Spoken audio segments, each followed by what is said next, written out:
In the jungle, the mighty jungle, from MacGuffin reviews tonight. Okay, Willy's Wonderland. Nick Cage, where's the thingy? Nick Cage, 2021. What? You don't know who Nicolas Cage is? Oh. Okay.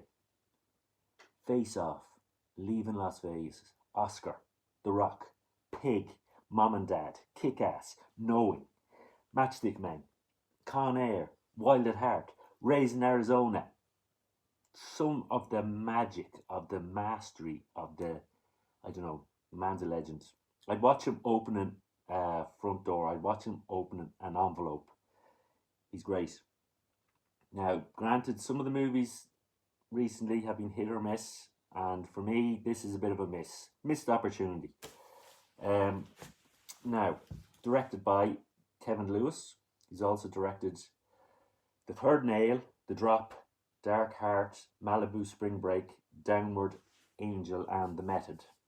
And co-starring in this, Emily Tosta plays Liv, and you may have seen her in Mayans MC and Party of Five. Oh yeah, but by the way, this is a spoiler review. Spoiler warning. Spoiler warning. Okay, so yeah, she at the start of the movie we see her trying to burn down Willy's, but she gets arrested by the local sheriff and held captive. Not in the police station, but a trailer. I think the sheriff is, what we find out later is the sheriff has adopted Liv, and yeah, so she's trying to stop her from burning down Willy's. Okay. So what happens at the start of the movie is Nick, or the janitor, which he's known as, he's a strong silent type. He's driving through Hayesville, and his tires blow out.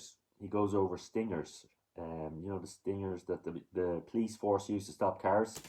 So his car is, all the tires are burst, and he gets towed into the town by the mechanic, and the mechanic, once he's charging him $1,000 to get his car fixed, Nick, or the janitor, hasn't got cash, so, and the cash machine is broken, and he has to work it off. And he has to work it off for the owner of Willy's Wonderland, played by Tex McAdoo, played by Rick Reitz. So yeah, he's got a job to do. He's got to clean up Willy's Wonderland. Tex wants to reopen it. He wants to. Now the problem why it's shut is it's had some horrible things happen in the past. Kids have gone missing. Something like that. Anyway, so he's stranded in this remote town and can't pay for repairs, and he has to spend the whole night cleaning this fun center, family fun center, I think you call it. And he's cleaning away, and next thing, you guessed it, the animatronic mascots or big puppety things come to life and one of them starts attacking him. But of course, Nick Cage, the janitor, man of few words, man of no words, he's able to deal with this. He breaks a brush in half and he clobbers this animatronic. So yeah, he's the man for the job. He clobbers this animatronic, and he keeps on cleaning. Oh yeah, he keeps on cleaning. That's the type of man. He made a deal. He's going to complete the deal, and he likes to have a break as well. He likes to stop for a break, pace himself. You know, doesn't want to peak too soon. I can understand that.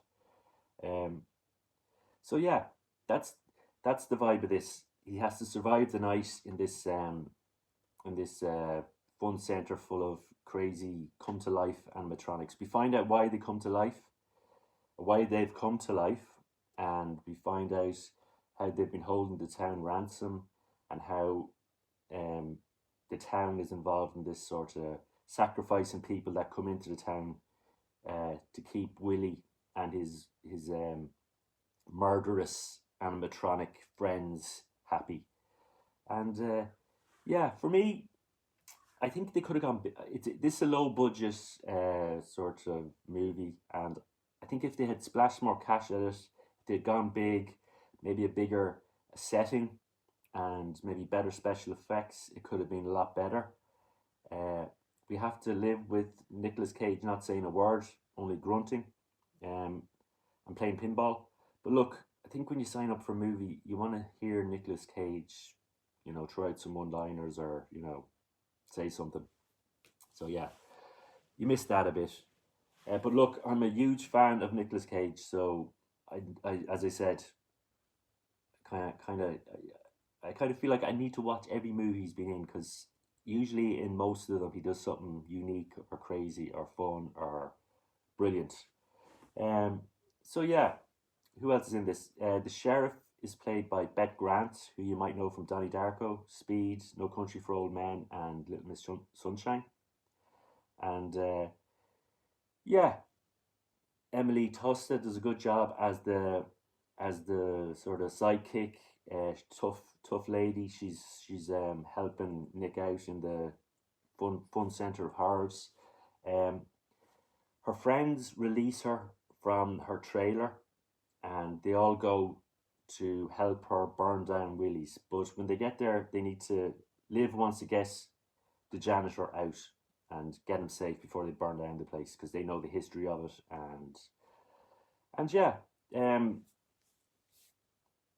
course the five or six friends that arrive turn into cannon fodder. They fall through the roof of the fun center and they get trapped inside with the janitor. So again, it's survival of the fittest. You have all these strange creatures going after the people that fall in there, and yeah, yeah, yeah. It's pretty. You can sort of see where it's going with this, and for me, the fights weren't. Yeah, it just need more money thrown at it. I think you had a great concept here. If you had a bigger budget, um, and maybe a few one-liners from Nick would be great. But look, sometimes what would you call him? Man with no name, man of mystery, man of few words. Okay, that's what we get here with Nick. Um, yeah. So what else? We later find out that the first owner of this place was a real bad sort of serial killer, bad guy, and he was into satanic rituals, and he gets his soul and all of his workmates who are bad guys as well transferred into these animatronics, and that's why they come alive and they want to still kill people and take over the town. And so the townspeople are trying to contain them within this place and within the fun center, and not wanting to by sacrificing people or bringing people there. Yeah, they're hoping to keep Willy and his murderous friends happy. So yeah, that's the gist of the story. Yeah, that's what you get. There's no massive special effects here or ending. It sort of fizzles out for me a bit. But yeah, look, if you're a fan of Nicolas Cage, go for it. If you're a completist, if you know what I mean, sure, why not? It's a fun concept, but just a shame it didn't do what I wanted it to do. And yeah, I'm gonna give this a 2 out of 5. Sorry, Nick. Sorry, you know, close to a 3, close to a 3, and yeah, maybe I suppose maybe have a few drinks with friends watching this. It might be more of a laugh, or yeah, you might enjoy it more. But it's an hour and a half, so it doesn't outstay its welcome too long. So look, that's Willy's Wonderland. What did you think? Have you any recommendations for me? What do you think I should watch? What do you think I should review? Or do you think my review's wrong? Let me know in the comments. Don't be shy. This has been Fred MacGuffin reviewing Willy's Wonderland.